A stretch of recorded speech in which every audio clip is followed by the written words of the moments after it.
एक बादशाह था, अपनी मलका के साथ छत के ऊपर टहल रहा है और गुफ्तो शुनीद हो रही है, मोहब्बत की बातें जारी हैं, 14वीं रात का चांद चमक रहा है।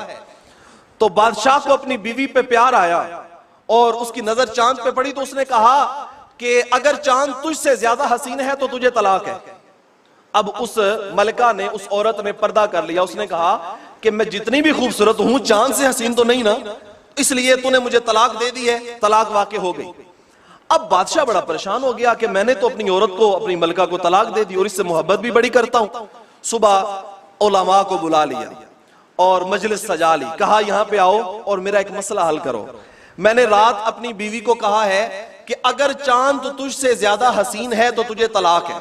अब तलाक को मुकय्यद किया ना इसके साथ, तो उलमा ने बहस की, कुछ ने कहा तलाक हो गई, अपने दलाइल दिए, कुछ ने कहा नहीं हुई, अपने दलाइल दिए, लेकिन बादशाह मुतमईन नहीं हुआ। दूसरे दिन फिर मजलिस लगी, फिर दलाइल दिए उलमा ने, कुछ ने कहा हो गई, कुछ ने कहा नहीं हुई। फिर तीसरे दिन दोबारा मजलिस लगी और बादशाह ने कहा 2 दलाइल और मसला बताओ। उलमा ने फिर दलाइल दिए। उसी मजलिस के अंदर एक हस्ती मौजूद थी जो शागिर्द है हजरत इमाम आजम अबू हनीफा रहमतुल्लाहि ताला अलैह, उनका नाम हजरत इमाम अबू यूसुफ है। वो उठे, उन्होंने कहा अगर कहो तो मैं मसला बताऊं। तो कहा बताओ।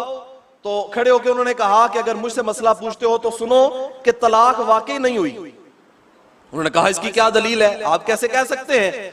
कहा बादशाह आपने तलाक को मुकय्यद किया और मुतलक तौर पे तलाक नहीं दी। अगर चांद तुम्हारी बीवी से ज्यादा खूबसूरत है तो फिर उसे तलाक है, वरना नहीं। तो कहते हैं इसकी दलील आपके पास क्या है कि मेरी बीवी ज्यादा हसीन है चांद से। तो कहा हाँ, अल्लाह ने कुरान में नहीं फरमाया लक़द खलक़नल इंसान फी अहसनि तक़वीम, कि हमने इंसान को तमाम मखलूकात में से सबसे ज्यादा हुस्न अता फरमाया है, सबसे ज्यादा हसीन इंसान को बनाया। कहा कोई तलाक नहीं हुई, जाओ अपनी बीवी के साथ रहो।